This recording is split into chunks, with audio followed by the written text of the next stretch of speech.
Do some storytelling, really. This is me, electrical engineer, done all sorts of different things. And what's really struck me in how I present this is I've been out to so many green forums and green meetings, political meetings, and quite often people are going on about good things, good projects, but there's this sort of invisible elephant stomping around. If you want to engage people, you've got to sort of interest them a bit, and making it into a story that I've learned to very much enjoy telling is a good way of getting people, giving away what I'm doing here. What I want to do is to offer historical perspectives on the relationship between human beings and energy. This extraordinary relationship that we have, so that people can understand the scale of the challenge and really understand the science and what's going on, but to accept just how serious it is. And part of the way of getting people to accept how serious it is to have a solution ready, because unless you have a solution, people can't hear it. But also looking at the barriers to change, because if we know we have a problem, we know we have a solution, we would expect things to be happening at the right speed, but they're not. So we have to understand what are the barriers and how we overcome them. So the story begins a very long time ago and very, very, very far away from here. Once upon a time. It begins with the sun. The sun fuses by nuclear fusion 320 million metric tons of hydrogen into helium deep in its core. And this nuclear reaction releases a huge amount of energy in the core of the sun. Now this energy is sort of released as photons, as light, as heat. And it takes about 100,000 to 1 million years of that energy to burrow its way from the core of the sun to the surface of the sun, because it keeps getting knocked around. It's a very, very, very, very busy place, the sun. But then, when it's released, it takes about 8 seconds, 8 minutes, 12 seconds to reach the Earth.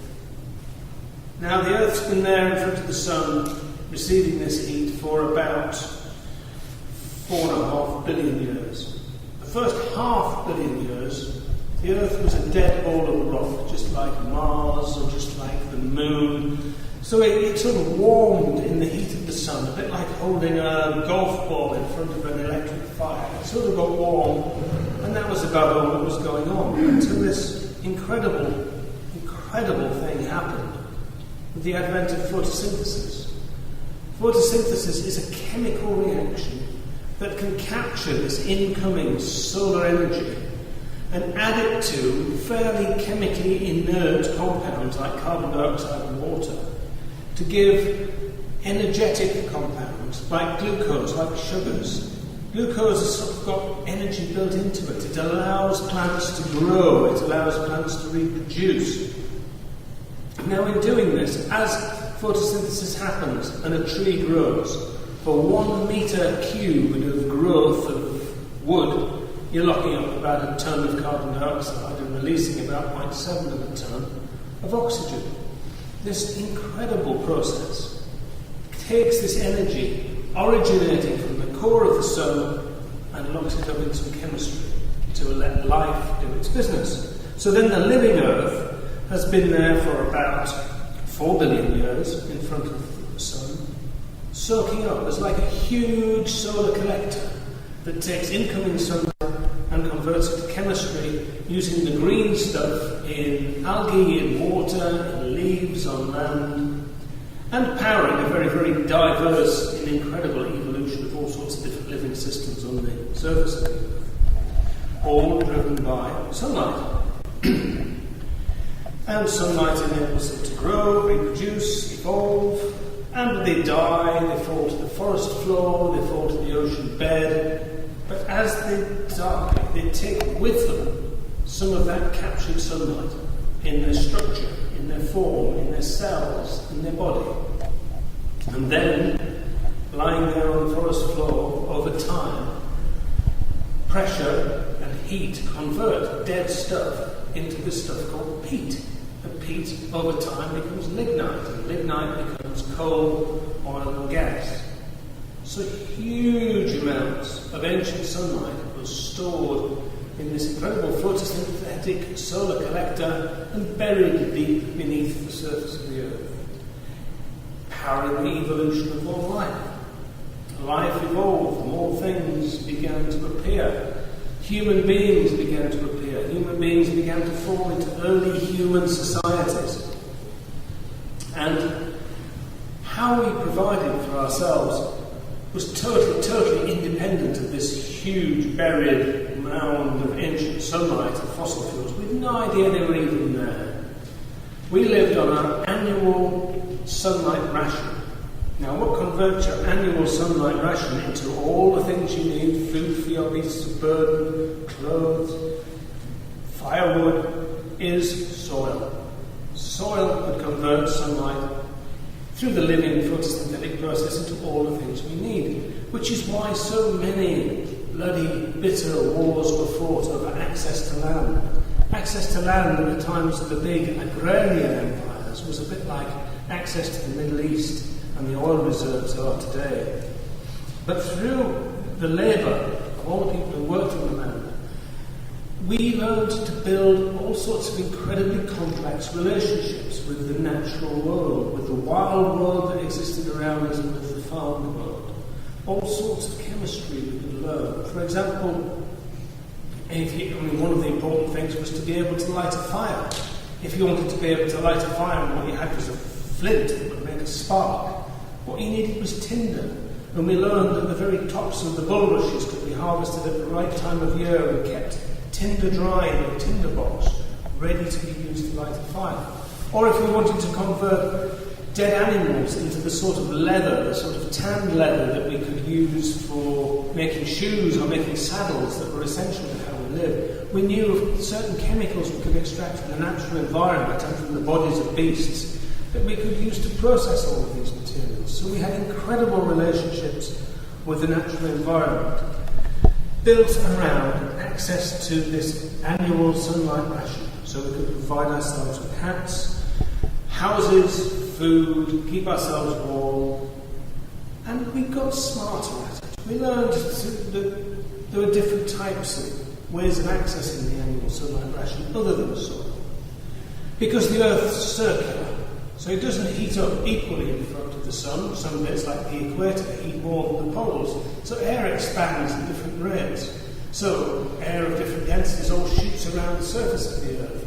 And that's really just sunlight in a different form. But that wind power, we learned we could power the sails of the wind turbines to grind corn or to move tea from China. Or the sun causes water to evaporate out at sea, which causes clouds to form. The clouds drift towards the Welsh coast, and when they hit the Welsh coast they have to rise above the hills, and as soon as they rise above the hills they cool, which means all the water falls this side of Aberdyfi or the Corris and Perth and places like here. But we learned that we could capture that falling water and the energy of the falling water to power mills, and we had a slate machine here that would mill slate using water power from a reservoir in the back. But basically we had soil, wooden poles, pieces of canvas and buckets. We weren't very efficient at capturing it until we discovered this stuff. Now, the Chinese knew of it in about the 14th century. They knew there was this stuff that sort of bubbled and burned. But it wasn't really till the resources, skills and technologies all came together round about South Wales, north, east of England, that we really learned how to harvest it en masse to make a big difference. Suddenly, we could have energy whenever we wanted it, wherever we wanted it, and in as much quantity as you could afford to pay for. We never experienced before in thousands, tens of thousands of years of human civilization, and it happened about 150 years ago.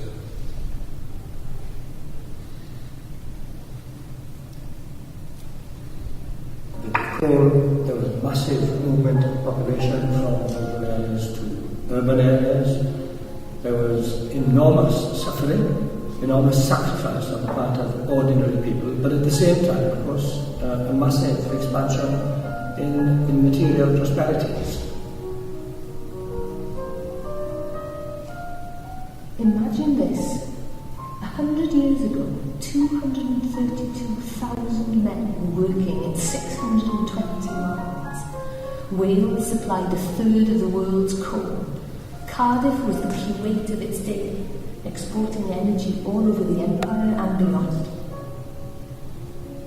It was all here: iron, lead, coal, canals, railways, the seaport.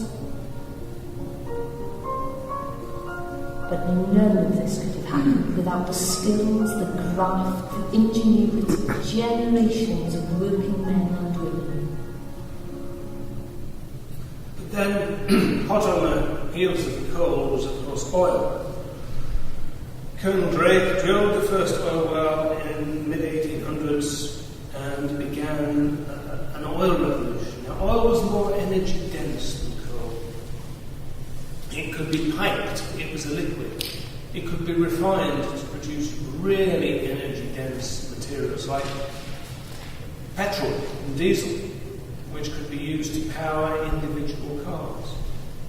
It triggered a huge access to the easy, cheap, accessible reserves near the surface. It triggered a big shift in how we think of ourselves. And in doing this, abundant, cheap energy began to sweep across the world, smashing through and breaking lots of those traditional, long-held relationships between the agrarian communities and the land, because fossil fuels were very powerful and very abundant. And this sort of triggered and powered the Industrial Revolution and the modern machine age, where we could begin to manufacture lots and lots of stuff. We could begin to manufacture with steel, rubber, aluminiums, and plastics, and the very feedstock, petrochemicals, became a feedstock for manufacturing. So we'd have planes, we'd have kitchen equipment, banking equipment, all sorts of chemistry. But there became a concern amongst the people round about the mid-1920s that very soon everybody in the industrial world would have a car. They'd have a metal frying pan. They'd have things that would last and last and last. And so there was a big worry that there would be a drop in demand, and the drop in demand would cause an economic crash. So they began to look at ways of getting us to use more stuff. And we began manufacturing landscapes that would increase consumption. Now, externally, in the real world, in our homes and places of work, began a process of shifting how things are, quite deliberately designed to make us use more things. Quite a lot of the cities in Europe and cities in America had grown up around what they originally called the omnibus, which was like a horse-drawn carriage that could take several people from the city centres towards the edges of the towns and cities where people lived. They were replaced by the electric tram cars and the sort of light urban rail systems that worked very well, very efficiently in moving people about. But what happened in the US and happened in Britain, in the US it was called the Great American Streetcar Scandal, where a company called National City Lines was formed by the tyre, car and oil companies, and they began purchasing up a lot of these light urban railways and quite deliberately scrapping them, quite deliberately pulling them apart, because they wanted people to buy cars. They began to reshape the physical urban environment based around abundant cheap energy. And this happened in Manchester, this happened in Liverpool. There were trams everywhere that would get people about, and they were taken away. Fossil fuels shaped how we think about moving ourselves around and the environment around us. Instead of hand-drawn carts, we began to move towards manufactured machines that could use this incredibly dense, refined petrol and move people around. And then that became in itself a mass manufacturing machine. And there was so much money involved, they learned how to tweak the world to make us have to have a car. And we saw it in Britain with the Beechings Acts. Now, there was a fabulous analysis of the Beechings Acts done by Ian Hislop on the television. Oh, Mr. Beeching. He looked at the evidence for closing these railways, and he found that about half of them were financially viable at the time. It was just a big lobby coming from the roads lobby to say, let's scrap that and build motorways. Let's build a motorway network across Britain, because we were manufacturing lots of cars at Leyland and Dagenham, so we wanted to sell cars, and we saw that as something that would kickstart the post-war economy. But you also looked at how viable those rail links would be now if we still had them, and they would all be incredibly viable. So for me, being based here in my country, and wanting to go to a meeting in Swansea, well, that was really quite a nice ride. But now, if I want to go to Swansea without driving the car because I don't have one of the license, I've got to go over to Shrewsbury, all the way down to Cardiff. Because that was 7 by YouTube. Now, it didn't just happen here in Britain, it happened in other countries too. But in France and in America, wherever they closed a rail link, they kept the land that the rail had been on in public ownership in case they ever wanted to reopen it. Whereas here we built bungalows on it, sold it off, and so we could never manage to, even with the objective funding we've had from Europe, connect Aberystwyth and Swansea again. Because we wanted us to buy cars, and cars were the way ahead. They were seen as an economic driver. But it wasn't just the physical landscape of moving things about, where we placed houses and how we closed railways and opened roads. It was also thinking about our internal landscape, reshaping how we see ourselves and how we relate to those very, very clever world. Now, conspicuous consumption is almost as old as the ancient Greeks, where my gold goblet is bigger than her or his gold goblet, so I'm a higher rank in the society. But it was very much at the elite that were doing that. The idea of rolling those sorts of things out from masses only really came with the abundant, cheap feedstock of petrochemicals and the abundant, cheap energy. And a lot of it was done by this chap, Edward Bernays. He was Sigmund Freud's nephew.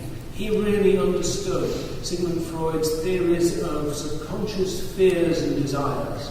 He picked Uncle Siggy's brain relentlessly and then turned to the American corporates in the 1920s and said, I can create a demand for a product you haven't yet invented. And he proved it with the tobacco industry, because round about that time they were concerned in the tobacco industry that women weren't smoking anywhere near as much as men. It was considered unladylike to be smoking. So he tackled that by going and renaming cigarettes Torches of Freedom, and doing the first PR shoot around the women's emancipation movement, all carrying their torches of freedom and associating it with women's desires to show their independence, and also associated it with their desires to look thin, and very successfully increased the amount of women smokers and really got a name for himself. So with this abundant energy, and particularly the feedstocks, the stuff that he could make with petrochemicals, literally by processing, began a way of getting people to think about stuff as a way they define themselves.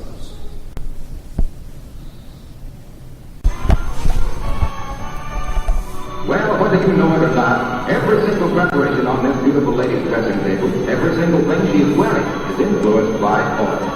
Here's a string of sparklers that have never been closer to a diamond mine than the Shell Development Laboratories.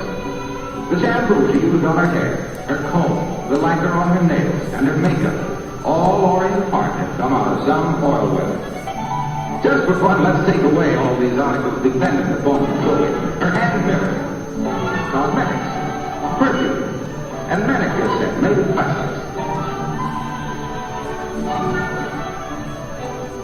Her synthetic silk negligee, her silk under... Oh, I can go no further. So what began was sort of this promise of what technology would deliver in terms of how you could show your neighbours who you were by the stuff that you had, but also this idea that progress would take us to this place where we'd have infinite leisure and happiness. It's not quite clear enough on the screen, but the article in the centre is a travel bubble. It was one of the things that emerged right after the Second World War. It was a sort of idea that we would have the vast majority of people would have so much leisure time, they'd be travelling around the country in these sort of leisure bubbles, just watching, because the robots would be doing all the work for us. Or we would have helicopters in our gardens and things on our roofs, but basically we've never had it so good. We'd have all this nice stuff.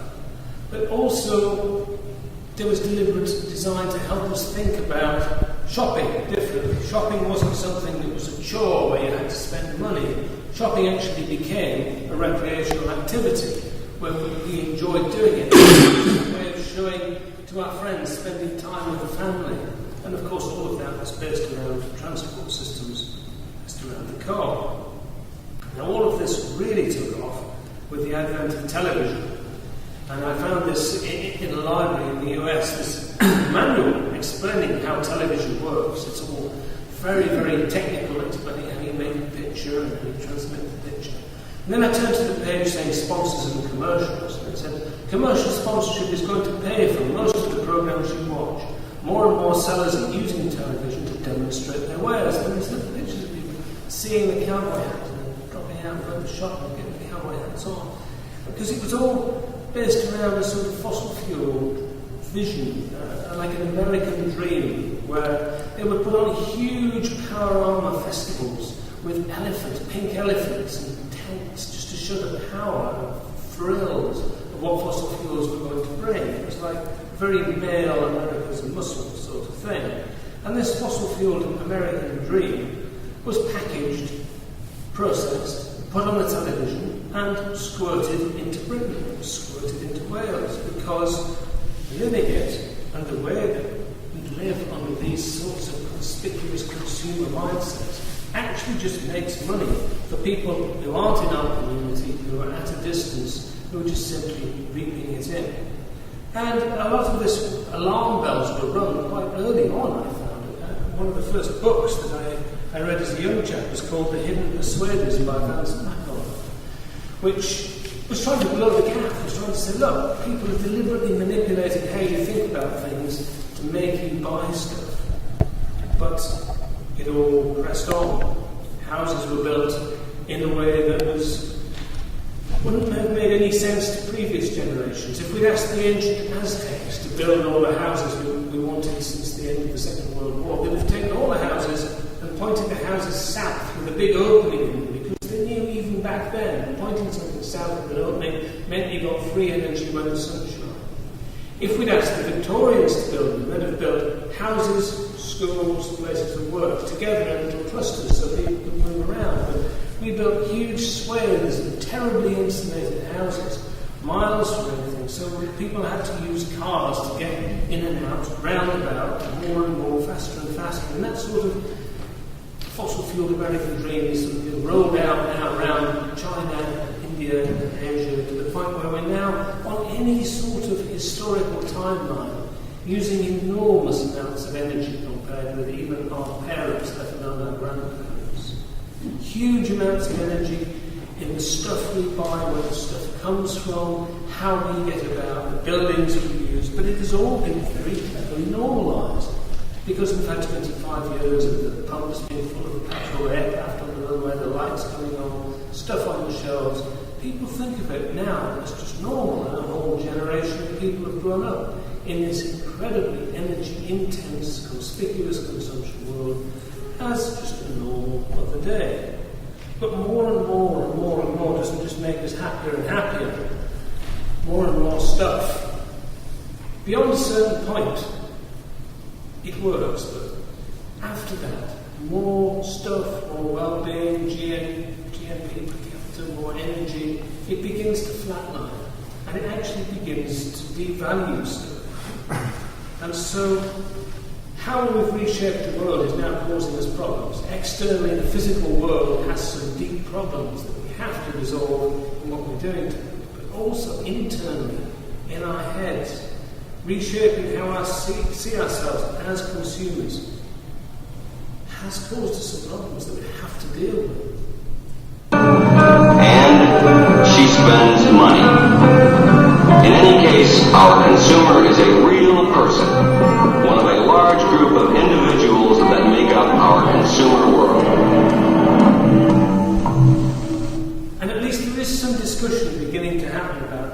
very interesting program on a couple of years ago called Ford's Dagenham Dream, all about how Ford's car plant in Dagenham, the marketing people, came in and began to design particular cars for the British market and how they could identify status with the particular cars they had. And the reason I put it up is it's actually back on iPlayer this week. If you use the BBC iPlayer, you can have a look at Ford's Dagenham Dream. It's rather interesting. But it's all still in a documentary form. There's also another series running at the moment, The Men Who Made Us Spend, looking at the techniques that we used to deliberately design light bulbs that would only last half as long as a light bulb could last, because they'd sell twice as many light bulbs and would make more money. Or the one I really like is the documentary The Century of the Self, which really looks at Bernays and Freud's theories and how they were used by the corporates. And that was broadcast by the BBC, by Adam Curtis, and it's still available online. Adam Curtis has it on his website. So that there is some discussion happening, but it's abstracted in the documentary world. But it's still fascinating to look back at the archive footage. But basically, 150 years of burning this stuff has enabled us to reshape the physical world in a way that we've never been able to do before. To completely turn the world on its head, squeeze it upside down, and squirt it out in a different way. And in doing that, in burning all that energy, we're actually releasing a lot of the carbon dioxide that was locked up by the photosynthesis when that ancient sunlight was captured by plants millions, thousands of years ago. So if we look over time, over something like 400,000 years, surface temperatures varied, carbon dioxide in the atmosphere has varied, but it's varied between about 180 and 280 parts per million. But within this past 150 years, in the blinking of an eye, it's now, even since this graph was written, it's now over 400 parts per million. And so we have to recognise that. But that is a global challenge. We know that there's a residual amount of fossil fuels we can safely burn, but how on earth do we divvy that up between all the nations? That's what we're failing to do. Climate scientists can estimate how much of the remaining fossil fuels we can safely burn. This is called the global cap.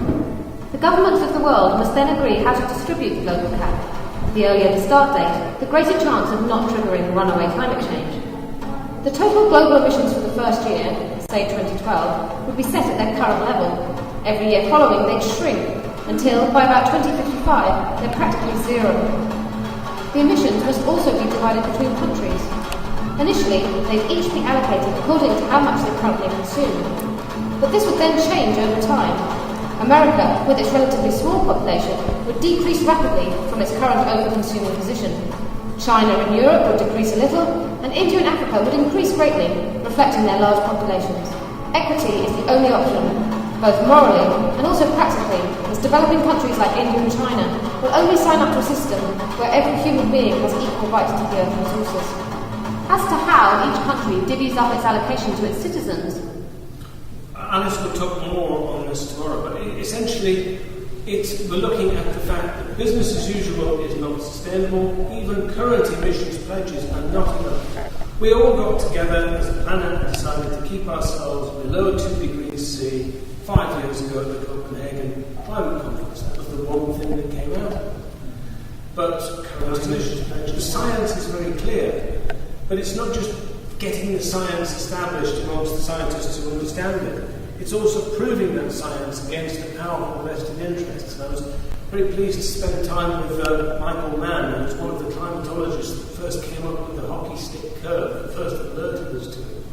And he made a very powerful presentation of how he was subpoenaed 4 times to try and get, by the courts, to say, you must show us all your emails you've ever sent, so that the vested interests could then try and find some way of debunking his work. He even woke up one morning with this huge billboard outside his house saying that he was a worldwide hoax or a numbers chef. So we've got to prove the science against the vested interests, but it's also difficult to get the science across because it is such a scary situation, it's such a serious situation, that for people, we can just lock that away. It's very difficult to deal with those sorts of deep worries. And that's, I think, one of the most important challenges we really have to look at, is how do we communicate this information in a way that people can accept? Because this sort of pervasive worry is affecting society, and it's affecting how we think about ourselves and how we think about our future. Because there's a whole generation of young people growing up with this. And how we think about the future is a very interesting thing, because I go out and present Zero Carbon Britain 2030 a lot, so I spent a bit of time looking at how we think about the future and how we project the future. And there's a tradition of looking at the future as a positive time when there'll be more progress. These postcards were made in about 1896, and they were predicting what the world might be like in the year 2000. But it was generally a positive thing, with mechanised farming and air delivery of your letters and so forth. And when I was a boy, the future was an exciting place. We had down there, we had Thunderbirds and Star Trek, and science and technology were going to bring all sorts of interesting things to me. It was an exciting world. We were sort of still hanging on to the 1950s sort of dream of progress when I was young. And it was thrilling, and it was exciting. We were going to have cars that could fly, and we were going to have hover bikes and jetpacks. It was all going to be a very exciting labour of saving time. And I grew up amongst that, and I was looking forward to it. That's what made me want to be an engineer, to help bring this sort of progress. And looking back over it, very interestingly, it's a very male-delivered sort of progress. But as the sort of 60s rolled into the 70s, and we actually saw ourselves smashing into the physical limits of the ecosystems, it sort of morphed. And I remember the first time I thought, that's a bit different, was Blade Runner. When I saw the film Blade Runner, it was predicting the future. It was a dark future. And then Mad Max.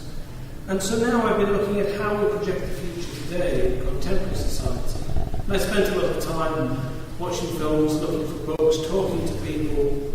And generally, films, books, television, the gaming world particularly, it's ecological collapse and dystopia time and time again. That's what we're projecting as the future now.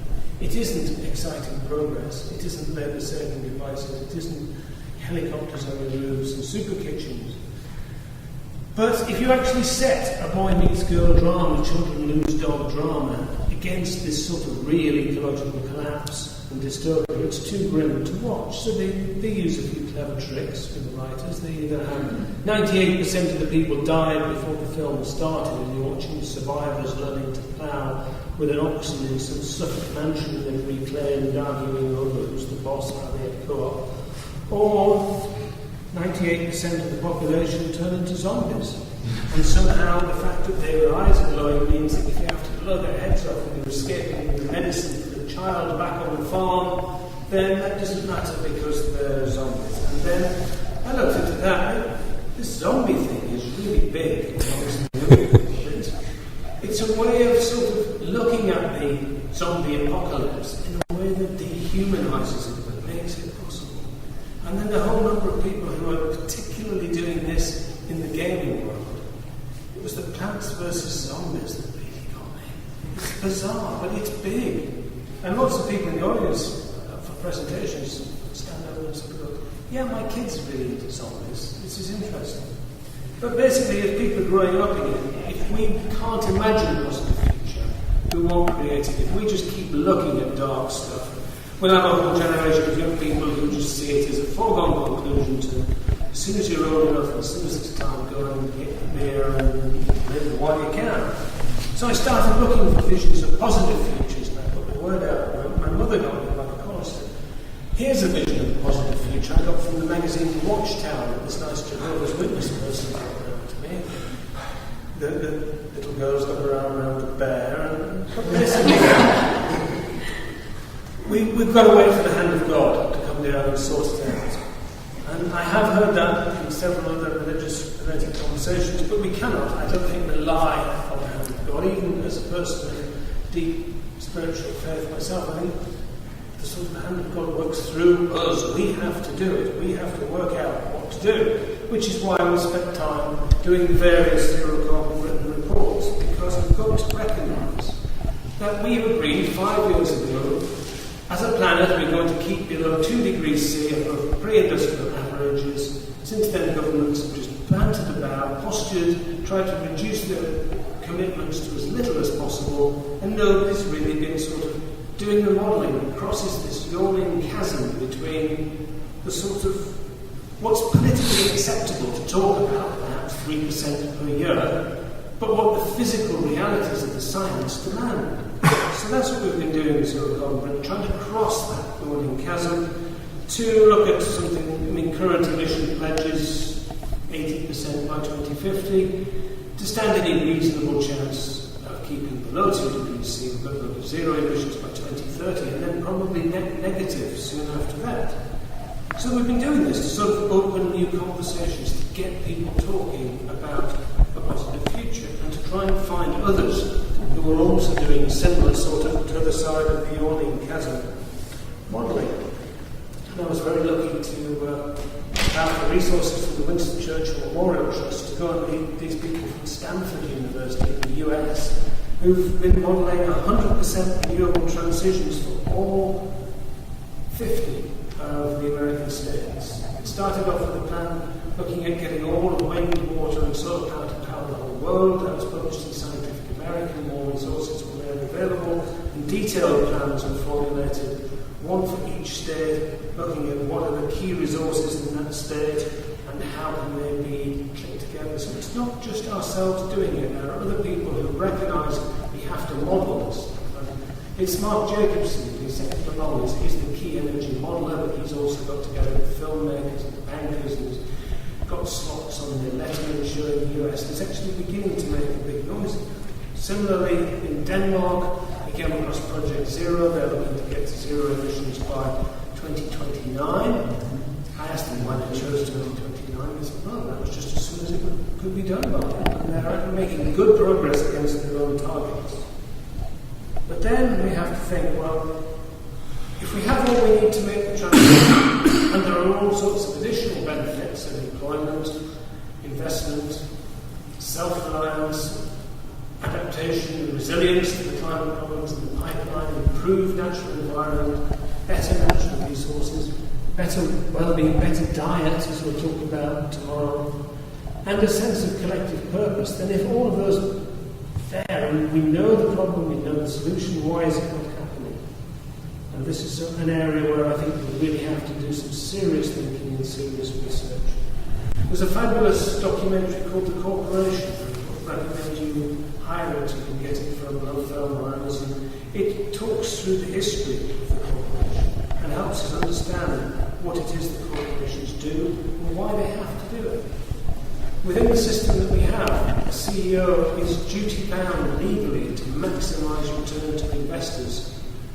And so if investors have their money in fossil fuel futures, they've invested in fossil fuels that have not yet been harvested, that have been discovered, it's the job of the CEO of big energy companies to get a return on that malinvested trillions and trillions of pounds. Because when it comes to the annual general meeting, all of the investors will be there saying to the CEO, what have you done? How have you managed to maximise returns? And they know that if they don't do it, then they'll be out of a job and lose their incredibly beneficial position in society, and somebody else will be doing it. So if things come along that threaten that, if things come along that say, well, look, there's 5 times as much fossil fuels on the books of the big energy companies than we can safely burn, so we have to tax it, and we have to do something that prevents that being burned, and they will want to protect their investment, which is why so much money happens to be made available to lobbyists. There's lobbyists right through the British Parliament, there's lobbyists in tech, there's companies working for big energy companies right through the universities, and huge amounts of money are available to those lobbyists. Lobbyists can go along to politicians and say, we'd really like to contribute to your electoral fund. Can we have a little chat with you first? Or they turn to the media and say, we're interested in continuing our advertising revenue with you, but let's have a little chat over a beer. So that affects politicians, because what the Sun says or what the media says we should do, or which party has credibility or which party is on the other end, deeply affects how who gets elected in elections. So it's an enormous amount of power being wielded back, driven by this malinvested trillions of pounds. And some of the best analysis I've seen of this situation has been in two books. The Burning Question, Michael Ansley and Duncan Clark, which is well worth it, and The Energy of Nations by Jeremy Leggett, who's found him so essential. Jeremy's a really interesting character because he came from the oil industry and began to work for change. So we now have to think, well, how can we make change happen fast enough? We know what we can safely burn, we know what we have to make the transition by, we know how much fossil fuels we can burn. So what can we do about it? Well, I think the first thing is the recognition that we can offer through the research we've done that the challenges are not really technological. I mean, yes, it's a very difficult technical challenge, but we're not waiting for a new widget to be invented in order to be able to do it. We have all the stuff we need now. It's a cultural and political challenge. We're quite happy to continue paying to see a reassuring lie, but we have to wake up to the inconvenient truth. We must change how we think about the future, which means shining a light on that deliberately designed American fossil fuel dream that's been quietly and successfully rolled out around the world as a way of stating who's a successful, happy person. We must let that go because fossil fuels cannot be forever. They are only a stepping stone to the next chapter in the extraordinary story of human-based energy. And if we look at over a timeline, we can see from primitive early humans to Angela Merkel flying over an offshore wind farm, admiring the wonders of German renewable energy technology. To get from that to that required fossil fuels. Fossil fuels were an incredible kickstart to our energy revolution. A bit like the yolk of an egg is ancient sunlight.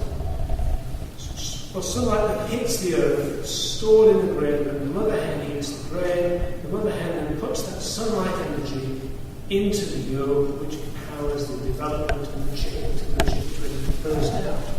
We've harvested the ancient sunlight and fossil fuels to get us ready to burst out into the sunlight again as human beings, to begin living on our annual sunlight ration, our annual renewable energy ration.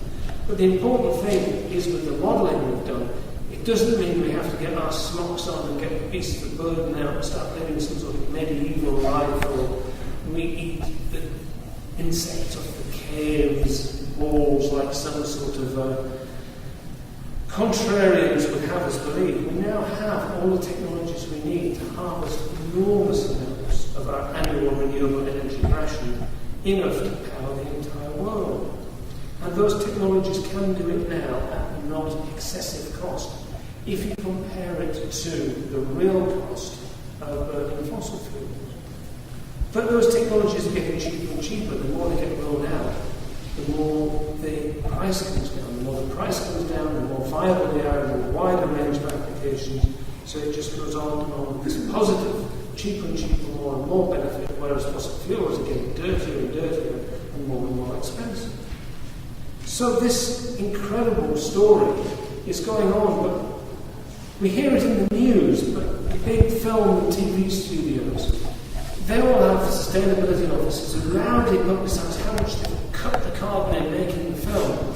But in the characters in the films and the television shows, there's a sort of dialogue about this that just simply isn't happening. It's not being said. Nothing about recycling, saving water, sustainability, really dealing with the climate. It's right, but it's the biggest thing that's ever happened to human civilization, yet it hasn't registered in our gut. It isn't part of our culture, so we have to bring it into the culture. And I've really taken by Brian Eno's book. Humans are capable of a unique trick, creating realities by first imagining them, by experiencing them in their minds. By this process it begins to come true. The act of imagining can make things real. And that's why we've been so keen to engage with arts and creative practice. We've had an emergence summit here to bring our thinkers from the Green Movement, Green Solutions Movement, together with creatives and artists. We had an artist in residence, Joanna Wright. She filmed us right through the research process and was very, very helpful to me in helping me understand how we can begin to use archive footage from the past to help us understand that the reality of today is not something that's just happened by progress going slightly wrong. It's something that's been very deliberately designed for us to help us see our own blind spots, our own prejudices. So I began making a list of some of the things that have shaped how I see the world. And these are just some of the things that I've experienced in the arts, creative practice and books that have helped me see the world a little bit differently.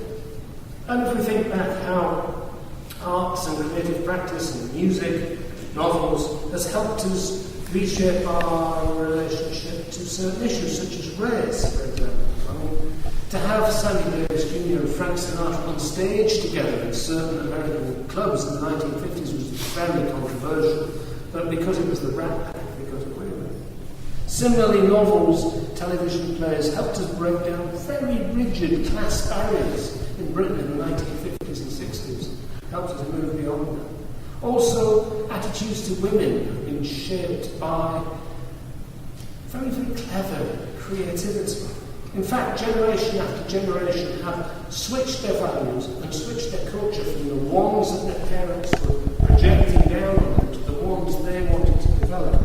From generation after generation after generation have used creativity and culture and art and practice to sort of reshape things. And now, today, we have probably more tools than we could ever have imagined to make that go viral, to take our piece of creativity and make it go around the world. I mean, I remember when I started in the Green Movement, we had a thing called a Gestetner, where you would type in a page at a time, and you put this page in a machine, turn the handle out, and become copies of that page, and you could hand them out in the street corners.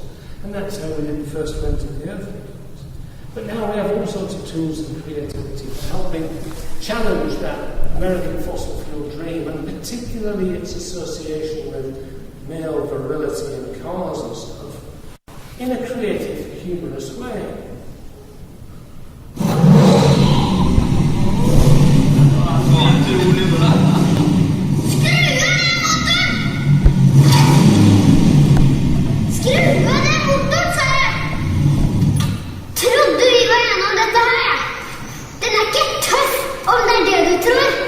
Vet Sundin om dette her, Jan? Ja. Tror jeg tar en telefon til Sebastian, da? Nei, ok da. Jeg skal levere den tilbake nå. Miljøagenter har rett til å si fra, for de er med på å forme sin egen fremtid. Du kan legge ditt barn på miljøagentene.no. Jeg er ikke sint. Jeg er bare veldig, veldig skuffet. Somehow Scandinavians to be ahead of us. So we have to shine a light on the invisible elephant in the room and actually learn to dance with it. Thank you very much.